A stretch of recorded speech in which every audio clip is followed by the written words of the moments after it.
Globalisasi membuat jarak semakin tidak berarti. Nah, kemudian manusia juga didorong gitu untuk kemudian punya persepsi bahwa pergaulan bebas itu sesuatu yang menyenangkan gitu ya, sesuatu yang memuaskan, sesuatu yang membuat kita jadi enjoy, membuat kita jadi hore gitu ya. Iya. Nah, padahal itu adalah satu keburukan, satu kemaksiatan. Tapi setan pinter gitu mengemas hal-hal seperti itu. Lintas budaya semakin mudah diakses tanpa bisa dibendung lagi dan berakibat norma-norma dan moralitas semakin terkontaminasi. Bahkan seringkali justru sekarang orang yang berzina malah dinikahkan. Jadi malah dihadiahi pernikahan ya. Iya. Sehingga pasangan muda-mudi yang awalnya orang tuanya melarang mereka untuk menikah, jadi sengaja berbuat zina supaya dinikahkan gitu. Supaya tercapai keinginannya. Nah, ini adalah salah satu bencana karena tidak pahamnya kaum muslimin terhadap syariat Islam. Dan hanya iman yang sanggup membentengi diri. Pendengar yang budiman, angin sejuk kembali berhembus dengan hadirnya Voice of Islam. Kalau misalkan ada kawan kita, dia begitu datang waktu azan, langsung dia bergegas wudu, dia sholat. Karena dia punya pola pikir, sholat itu yang terbaik ditunaikan tepat pada waktunya. Subhanallah, berarti dia punya pola pikir yang baik. Karena itulah yang dia pikirkan dan dia yakini sebagai sebuah hal yang benar. Media Islamnet dan radio kesayangan Anda menghadirkan Voice of Islam. Voice of Islam. Voice of Islam.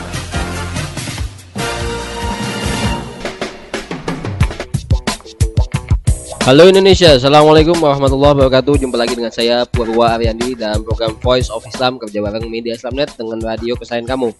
Insya Allah Voice of Islam kali ini tetap dalam rubrik yang muda yang bertakwa, sebuah rubrik yang didedikasikan untuk anak muda selama setengah jam ke depan. Saya dan tentunya telah hadir depan saya Ustadz Iwan Januar akan menemani kamu semua. Assalamualaikum Ustadz. Waalaikumsalam warahmatullahi wabarakatuh. Insya Allah kali ini kita akan mencoba membahas mengenai mencintai para sahabat Nabi.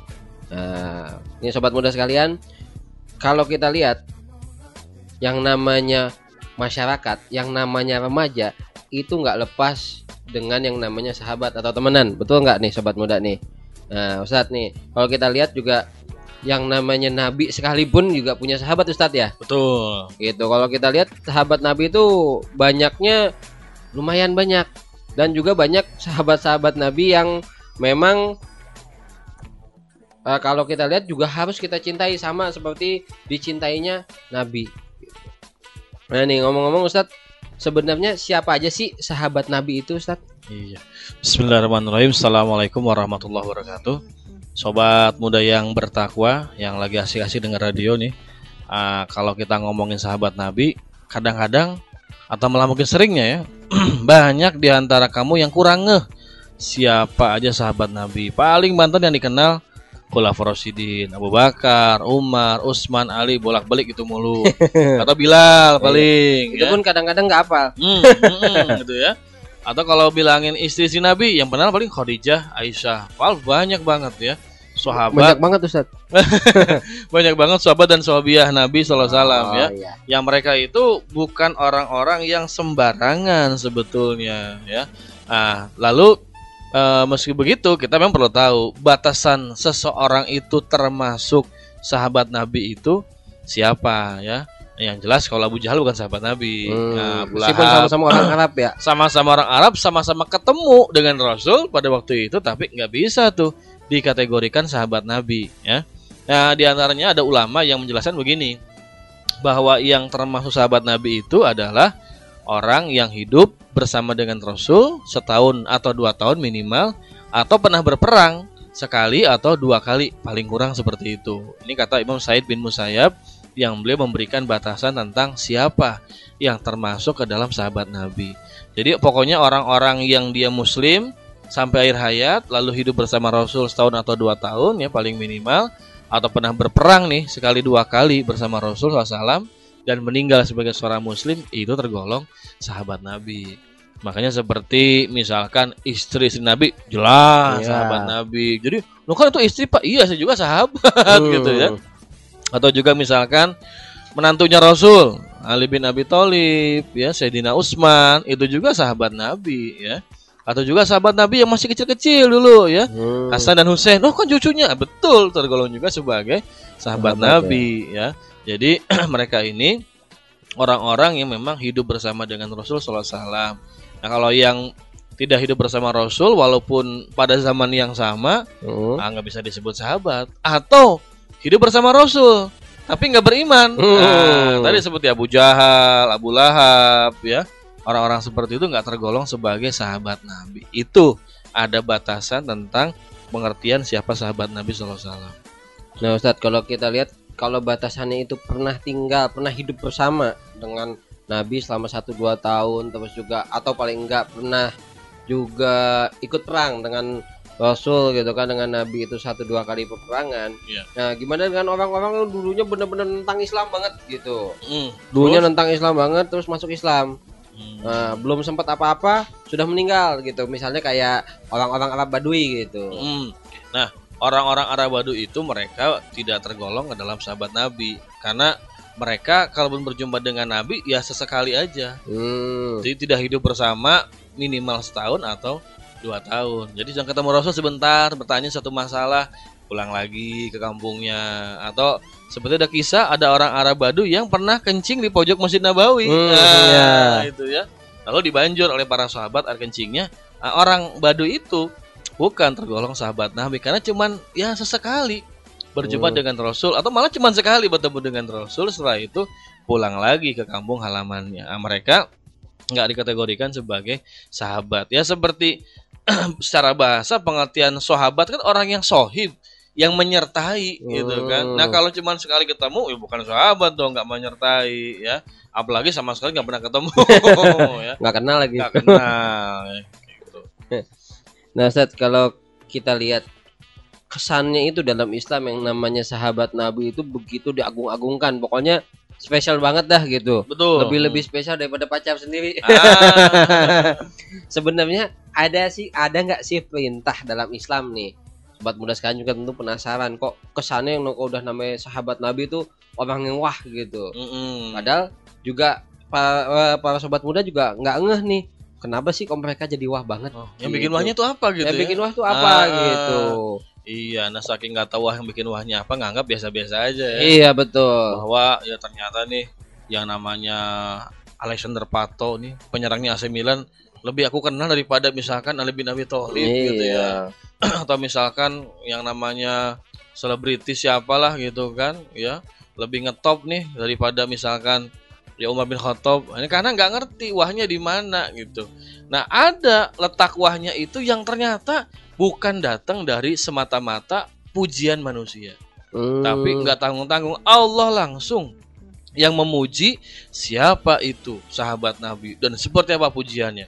Nah, kalau kamu nih sobat muda yang rajin baca Quran, pasti nemu beberapa ayat yang memuji para sahabat. Di antaranya nih ya, kalau kita lihat dalam surat Al-Hasyr ya, surat 59 ayat 8, Allah Ta'ala berfirman, a'udzubillahi minasyaitonirrajim, lil fuqara'il muhajirin allazina ukhriju min diyarihim wa amwalihim yabghuna fadlan minallah yabtaguna fadlan minallahi wa ridwanan wa yansurunallaha wa rasulah ulaika humus shadiqun.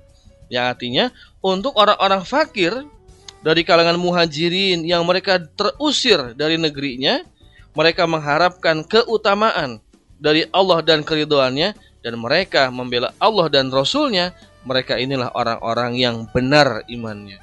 Ini disebutkan yaitu adalah lil fuqara'il muhajirin. Jadi ada sahabat yang disebut muhajirin, yang kita kenal orang-orang yang berhijrah dari Mekah ke Madinah. Mereka ini mendapat pujian dari Allah dengan satu pujiannya adalah ulaika humus shadiqun. Mereka itu orang-orang yang benar keimanannya. Ada lagi nih dalam surat At-Taubah surat 9 ayat 100, Allah Subhanahu wa taala berfirman, a'udzubillahi minasyaitonirrajim, was-sabiqunal awwalun minal muhajirin wal ansar wallazina tabauhum bi ihsanin radhiyallahu anhum wa radu'an wa'adalahum jannatin tajri tahtahal anharu khalidina fiha abadan dzalikal fawzul azim. Ini artinya orang-orang yang terdahulu yang pertama-tama masuk Islam dari kalangan muhajirin dan ansor dan orang-orang yang mengikuti mereka dengan baik, Allah ridho kepada mereka dan mereka pun ridho kepada Allah. Dan Allah mempersiapkan bagi mereka surga-surga yang mengalir sungai-sungai di dalamnya. Mereka kekal di dalamnya selama-lamanya. Itulah kemenangan yang besar. Ini ayat At-Taubah ayat 100 ini menyebutkan golongan as-sabiqunal awalun, orang-orang beriman yang pertama kali beriman, baik dari kalangan muhajirin maupun ansor. Ya, dari kalangan muhajirin kita kenal Khadijah binti Khuwailid, ya, semoga Allah meridhoinya. Ada juga sahabatnya Abu Bakar As-Siddiq, ada Ali bin Abi Thalib, ada Utsman bin Affan, ada Bilal, ya. Itu orang-orang yang terdahulu masuk ke dalam Islam dari kalangan muhajirin, ya. Dan mereka mendapatkan pujian dari Allah Subhanahu wa taala. Bahkan nih secara langsung Allah sebutkan Allah persiapkan surga yang mengalir di bawahnya untuk sungai untuk mereka gitu. Jadi ada garansi loh. Ada garansi dari Allah bahwa mereka itu akan mendapatkan surga. Nah, ini kan luar biasa gitu ya. Luar biasa kinclong banget gitu. Iya, nah sobat muda sekalian kan nggak ada yang jamin masuk surga kan? Belum ada, kita mah aduh ya. Ada lagi ya, bahwa kita ini ternyata juga dilarang loh untuk menghina, mencaci maki para sahabat karena saking besarnya jasa-jasa dan amal yang pernah mereka kerjakan dalam memperjuangkan agama Islam. Ya, Nabi sallallahu alaihi wasallam dalam Sahih Bukhari ini meriwayatkan, la tasubbu ashabi falau anna ahadakum anfaqa misla uhudin zahaban ma balagha mud ahadihim wala nasifahu. Nabi katakan, janganlah kamu mencaci maki para sahabatku.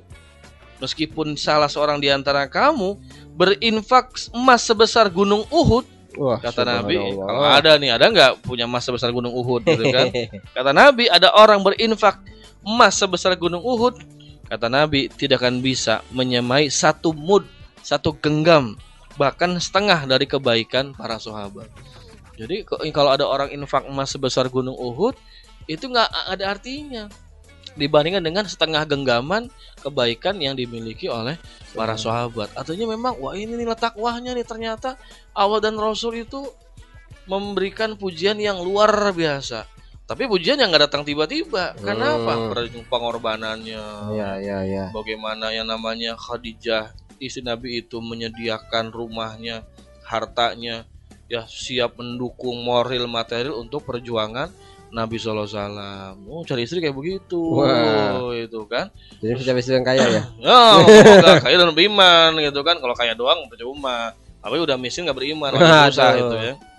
Atau bagaimana Abu Bakar As-Siddiq selalu menyertai Rasul, siap berkorban demi Rasul. Bagaimana juga Ali bin Abi Thalib misalkan masih muda, anak-anak tapi sudah punya keberanian seekor singa. Nah, ini ya, jadi mereka itu dipuji oleh Allah dan Rasul karena amal perbuatannya yang luar biasa, yang pantas mendapatkan pujian dari Allah dan Rasulnya. Bahkan jangan lupa ada di antara sahabat Nabi itu yang sudah dapat jaminan dari Allah bakal masuk ke dalam surga.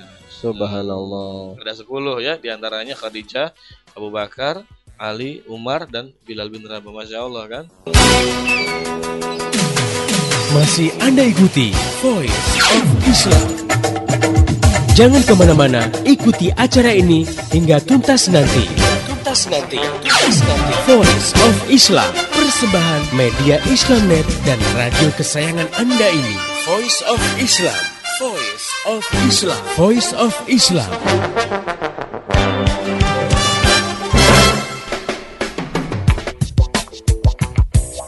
Masih di Voice of Islam, kerja bareng media Islamnet dengan radio kesayangan kamu. Masih tetap di Yang Muda Yang Bertakwa dengan tema mencintai para sahabat Nabi. Insya Allah masih tetap bersama saya, Pura Aryadi dan Ustadz Iwan Januar. Tadi kita sudah membahas mengenai definisi apa sih sahabat dan apa sih kelebihan mereka, dan ternyata mereka itu lebih bukan semata-mata karena pujian manusia, tapi ternyata Allah juga sudah memuji mereka. Nabi juga begitu mencintai mereka, bahkan ada beberapa di antara mereka yang telah dijamin sama Allah masuk surga. Waduh. Subhanallah banget kan? Coba. Nah, kamu-kamu nih sobat muda kadang-kadang juga masih nanya, sekarang apa pengaruhnya gitu kan? Kan mereka masuk surga, kita enggak gitu. Benar. Gitu kadang-kadang juga jatuhnya malah benar. jadi nggak peduli gitu, Ustaz. Betul. Nah, Ya. sebenarnya apa sih pengaruhnya mereka gitu bagi sobat muda sekalian, Ustaz? Iya, emang. Iya ya. Apa sih kita kenal sahabat Nabi? Kepentingannya apa gitu kan? Iya. Buat kita apa ngaruhnya? Loh, ternyata kalau kita mau telusuri, kita pelajari, waduh, jasa-jasa para sahabat besar. Dari para sahabat kita mendapatkan Al-Qur'an. Iya, Al-Qur'an turun dari Allah lewat malaikat Jibril kepada Rasul dan oleh Rasul dibacakan kepada para sahabat. Kalau bukan para sahabat yang menghafalnya, yang mencatatnya, lalu yang kemudian juga menyebarkannya dan menjaganya juga, nggak mungkin Al-Quran sampai kepada kita. Nah, sobat muda nih, semua Al-Quran yang ada di tangan kamu semua tuh Jasa para sahabat. jasa para sahabat. Gitu. Terus yang kedua, hadis-hadis Nabi SAW. Ya, kita kenal hadis misalkan, "Shollu kama ra'aitumuni usolli." Salatlah kamu sebagaimana menyaksikan aku salat. Itu sahabat meriwayatkannya kepada kita. Kalau nggak ada sahabat, nggak mungkin ada orang yang bisa menyampaikan hadis-hadis Nabi buat kita dong. Nggak ada sholat lagi. Bisa juga ada yang sholat itu kan, karena nggak tahu ada hadis Nabi ya. Yang ketiga, ya secara umum keseluruhan agama Islam juga sampai kepada kita lewat para sahabat. Mereka yang mengajarkan kepada generasi di bawahnya berikutnya, itu para tabiin, bahkan juga para sebagian tabiin masih ada yang ketemu dengan sahabat ya. Lalu ya diajarkan tentang agama Islam. Nah, kalau nggak ada para sahabat, waduh, kita sangat sulit untuk menjalankan kehidupan secara Islami. Bahkan bisa-bisa nggak beragama Islam. Nggak kenal Islam bisa jadi gitu Iya. kan. Kenalnya mungkin yang lain, na'udzubillah ya. Nah, karena ada sahabat, kita bisa kenal agama Islam dengan oke gitu. Oh. Jadi besar jasanya. Sobat muda sekalian, kenapa kok begitu besarnya jasa para sahabat, begitu wahnya mereka di mata Allah, begitu spesialnya mereka, kedudukannya di sisi Rasulullah. Tapi kok kenapa mereka nggak terlalu dikenal gitu? Kan coba dihitung deh gampangnya, sobat muda nih sekalian nih, coba di antara kamu yang hafal nama sahabat lebih dari 10 deh, angkat tangan. Gitu. Tuh kan kadang angkat tangan kan? Nggak kelihatan. Karena nggak kelihatan semua. Gitu. Nah, bagi kamu yang ngerasa nggak tahu nama sahabat, apalagi tahu nama sahabat kurang dari 10, kamu kudu introspeksi diri gitu kan. Sahabat tuh satu yang wah. Nah, Ustadz nih, penyebab nih sobat muda jadi kayak gini tuh kenapa, Ustadz? Ya, yang pertama karena iya, kita lihat pelajaran agama itu kan terbatas banget ya. Di sekolah cuma 2 jam seminggu, materinya terbatas ya. Dan juga sobat-sobat muda mungkin merasakan kurang didorong nih ya sama lingkungan, masyarakat, dan juga barangkali ortu ya, orang tua untuk betul-betul mendalami agama Islam. Itu jadi akibatnya kurang semangat dan akhirnya kurang tahu dan kurang sayang kepada yang namanya para sahabat Nabi SAW. Itu. Terus yang kedua, ya karena kita juga udah terbawa oleh lingkungan nih. Karena pengaruh globalisasi, kita lebih akrab sama yang namanya selebritis ya, sama yang namanya mungkin Harry Potter gitu kan, lebih akrab sama teman-temannya Harry Potter ya. Sekolahnya di mana, musuhnya siapa, gurunya siapa, mantra-mantranya apa gitu kan. Kenapa? Karena ini udah pengaruh globalisasi. Sementara udah tadi pertama kita nggak akrab, kurang akrab sama Islam, jauh dari Islam. Kedua, nah pengaruh globalisasi ini membuat kita juga jadi lebih akrab dengan tokoh-tokoh di luar Islam. Kan ada sampai orang mengidolakan misalkan Diego Maradona, pemain sepak bola. Ada orang mengidolakan ilmuwan misalkan Albert Einstein begitu ya. Ada juga mengidolakan Karl Marx. Wah. Tokoh komunis diidolakan gitu ya. Karena nggak sadar bahwa kita tuh punya tokoh-tokoh yang layak banget untuk dijadikan idola. Cuma karena tadi ya globalisasi, yang pertama jauh dari Islam kita ini. Ketiga, kitanya malas juga sih. Malas untuk mendalami agama Islam. Kamu ketahuan. Iya. Diajak ngaji alasan mulu gitu kan. Aduh lagi mens nih, jadi nggak bisa masuk ke masjid gitu kan. Terus diajak ngaji, aduh sorry nih gerimis ya, takut sakit ya. Atau diajak ngaji juga, aduh maaf ya besok lagi ulangan. Tapi kalau yang namanya konser kagak kenal hujan, masuk. Gak punya duit juga bela-belain dobrak pintu. Di bawah satpam aja gitu ya. Ini jadi ya unsur kemalasan kita juga dalam mendalami agama. Jadi kita nggak kenal orang-orang hebat yang ada dalam sejarah kita. Dan yang keempat, jangan lupa, ini akibat Ghuzus Saqafi, perang kebudayaan yang ditabuh oleh pihak Barat. Jadi mereka merekayasa sejarah, kurikulum, ya, sehingga banyak umat Islam itu yang tidak kenal sejarahnya sendiri. Ya kita kan lebih kenal sejarah Majapahit, Kertanegara, Sriwijaya ketimbang sejarah para sahabat, sejarah Rasul begitu. Ini juga sudah semacam Ghuzus Saqafi, atau orang lebih kenal sejarah Inggris, sejarah revolusi Perancis ketimbang sejarah peradaban kaum muslimin. Jadi ada perang pemikiran dan perang kebudayaan yang juga ditabuh oleh pihak-pihak Barat untuk menjauhkan Islam dari sejarahnya sendiri. Ya Ustaz, nah sekarang nih sobat muda sekalian juga, ya mudah-mudahan kalian sudah cukup sadar, namanya kita punya idola, sahabat tuh bisa jadi idola kita, gitu Ustaz ya. Nah sekarang kadang-kadang juga ada yang kalau udah tahu, kalau udah penasaran, pengen tahu, sudah belajar, sudah kenal sahabat, terus kita mesti apa Ustaz? Nah, mesti diapain gitu? Apa disebut-sebut namanya? Pajang fotonya ya? Dipajang fotonya, gitu kan? Apa kudu sampai disembah-sembah? Gitu kan? Ya yang jelas sikap kita nih kepada para sahabat adalah kita memuliakan mereka, karena mereka adalah orang-orang yang memberikan jasa besar kepada kaum muslimin tadi, Al-Quran, Al-Hadis, bahkan agama Islam secara keseluruhan itu sampai kepada kita lewat para sahabat. Terus yang kedua, kita kenali mereka dong, gitu kan? Tak kenal maka ta'aruf gitu ya. Kita kan harus kenal dulu begitu. Kita kenali siapa sahabat Nabi begitu. Terus yang ketiga, ya kita menjadikan mereka sebagai contoh dalam perbuatan dan dalam perjuangan hidup. Bagaimana orang yang tadinya preman seperti Umar bin Khattab, bahkan biangnya preman di Mekah, ternyata bisa kembali ke jalan Allah, bisa menjadi seorang pejuang muslim. Artinya buat kamu yang ada bakat jadi preman nih, jangan takut kembali ke Islam. Umar aja bisa, masa kamu nggak bisa gitu kan? Padahal sepreman-preman kamu nggak ada apa-apain dibanding Umar. Betul ya. Atau juga misalkan bagaimana orang yang dihinakan seperti Bilal bisa jadi orang yang mulia, yang hebat. Itu kita jadikan sebagai contoh, sebagai idola dalam hidup kita ini, termasuk dalam beribadah supaya semangat seperti para sahabat. Nah, Ustaz, ya kalau kita bisa lihat bahwa memang satu yang perlu, satu yang penting kayak ini para sobat muda sekalian untuk mengetahui, mengenal lebih jauh para sahabat Nabi. Kenapa? Mungkin bisa jadi kalau kita nyontoh ke Nabi, jadikan idola, kita harus ngikutin Nabi, kan kayaknya sulit ya, nggak mungkin kita jadi Nabi kan? Bisa. Gitu. Nah, gimana kalau kita juga nih para sobat muda sekalian itu, cobalah kalian melihat sosok para sahabat, siapa tahu kamu bisa mengikuti mereka, bisa menjadi berkualitas, setidaknya mendekati salah satu di antara mereka. Amin. Gitu kan. Nah, bagaimana nih Ustadz untuk mupuk nih caranya nih supaya nih sobat muda sekalian itu bisa menjadi seperti mereka lah gitu. Iya, pertama jelas kudu tahu kan. Nah, kudu tahu karena para sahabat sudah tiada kan. Ya. Nah, kita baca dong ya buku-buku yang menceritakan tentang para sahabat. Banyak sudah toko-toko buku-buku terjemahan yang menceritakan kehidupan para sahabat ya. Waktu kecilnya bagaimana, ibadahnya gimana, perjuangannya bagaimana, pengorbanannya bagaimana. Banyak. Jadi harus punya tuh buku-buku Islam. Jangan cuma koleksi novel doang ya, fiksi, komik gitu kan. Koran bola. Atau koran bola gitu ya. Nanti idolanya toko-toko fiksi, idola Doraemon gimana gitu kan ya. Itu. Iya, idola Naruto gitu kan. Nah, baca ini yang nyata loh, bukan fiksi. Ada orang yang gagah seperti Ali segala macam. Maka kita baca, kita hayati, dan kita bayangkan bagaimana perjuangan mereka yang sangat besar dalam membela dan menegakkan agama Islam. Jadi caranya seperti itu. Kalau kita bisa kayak begitu, insya Allah kita semakin cinta dengan para sahabat dan otomatis cinta kepada Rasul. Karena mereka kan orang-orang yang binaan Rasul SAW. Ustadz nih, sobat muda juga kadang-kadang ya, Ustadz kan kalau cuma ngebaca doang kan kayaknya mereka tuh wah banget gitu kan ya.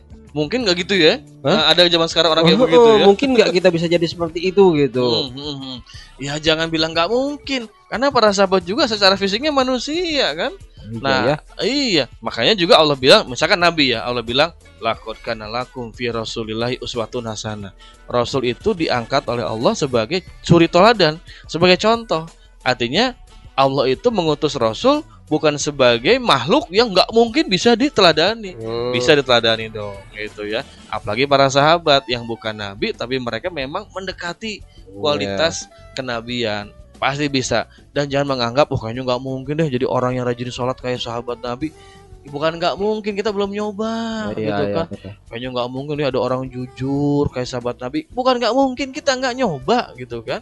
Ya jangan bilang dulu nggak mungkin. Kalau segalanya nggak mungkin, nggak jadi begitu. Makanya para sahabat itu katakanlah menjadi semacam contoh yang perantara gitu ya, kepada Nabi SAW. Oh ternyata ada sahabat yang cinta banget sama Rasul, bahkan rela menjadi human shield ya, perisai hidup pada waktu berperang. Atau juga ada sahabat Nabi yang berkorban hartanya itu luar biasa. Atau ada sahabat Nabi yang sangat ya berbakti kepada ibunya. Atau ada sahabat Nabi juga yang sangat gemar beribadah. Itu kita jadikan sebagai contoh. Bukan yang nggak bisa, pasti bisa, tinggal usahanya. Nah oke sobat muda sekalian, kamu bisa mencintai para sahabat Nabi, insya Allah kamu akan bisa jadi seperti mereka. Amin. Oke sobat muda, kita juga menampung urusan-urusan kamu semua, baik urusan pembahasan, urusan topik, ataupun ada masalah-masalah yang ingin kamu bahas. Jangan ragu, segera kirimkan surat ke radio kesayangan kamu ini, atau kamu juga bisa kirim melalui SMS ke 0856 9492 4411, atau kamu juga bisa kirim melalui email ke mediaislamnet@yahoo.com, dan kamu juga bisa buka di website yaitu di www.gaulislam.com. Kita juga telah menerbitkan tabloid jejak. Kamu bisa mendapatkan informasi Islam yang lebih di sana. Kamu juga bisa mendapatkan informasi tentang Voice of Islam juga di sana. Saya Purwariandi dan seluruh kerabat kerja yang bertugas mengucapkan terima kasih pada Ustadz Iwan Januar. Sama-sama. Terima kasih juga kepada kamu semua sobat muda yang telah mendengarkan acara ini. Pesan dari kita, sampaikan apa yang kamu dengar kepada teman-teman kamu semua. Ajak teman-teman kamu yang belum mendengarkan untuk mendengarkan acara ini. Insya Allah itu akan jadi pahala bagi kamu. Dan jangan lupa besok tentunya Voice of Islam akan tetap hadir kembali pada waktu yang sama dan gelombang yang sama. Mari menimbang masalah dengan syariah. Wassalamualaikum warahmatullahi wabarakatuh. Info teknologi.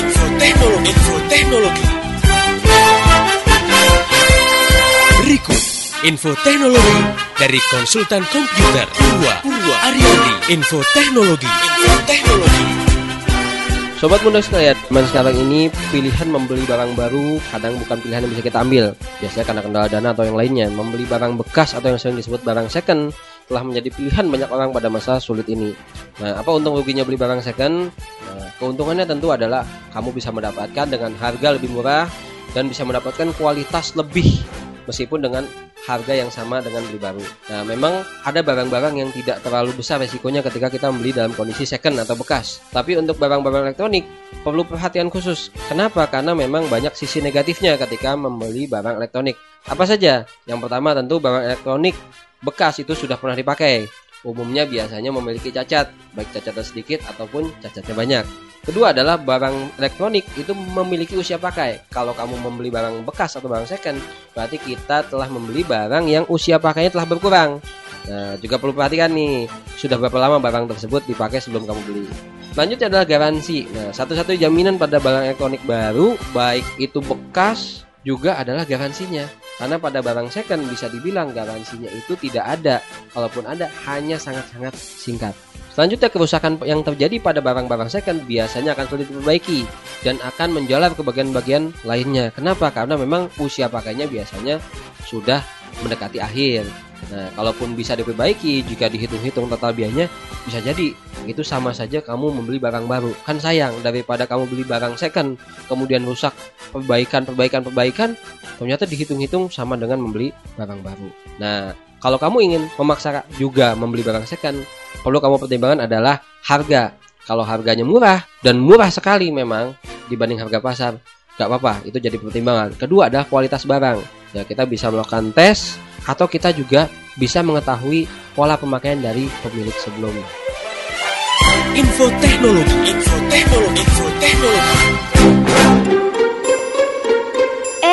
Ustazah Latifah. Assalamualaikum Ustazah. Waalaikumsalam. Lagi apa nih? Oh, ini lagi cari buku tentang pendidikan anak. Lala sendiri lagi ngapain?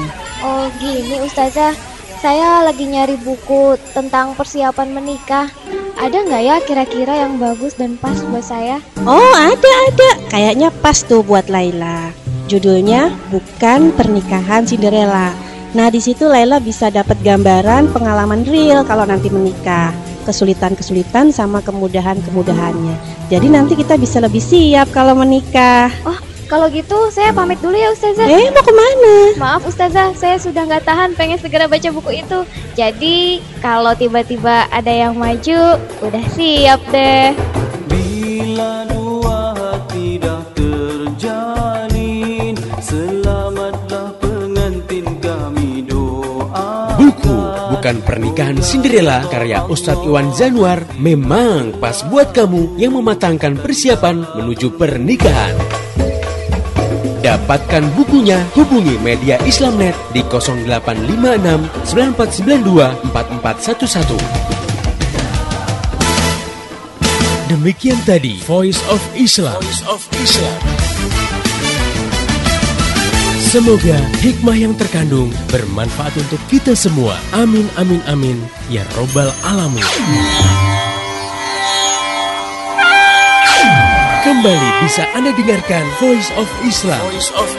Menghadirkan topik-topik seputar kehidupan kita esok hari di waktu dan gelombang yang sama.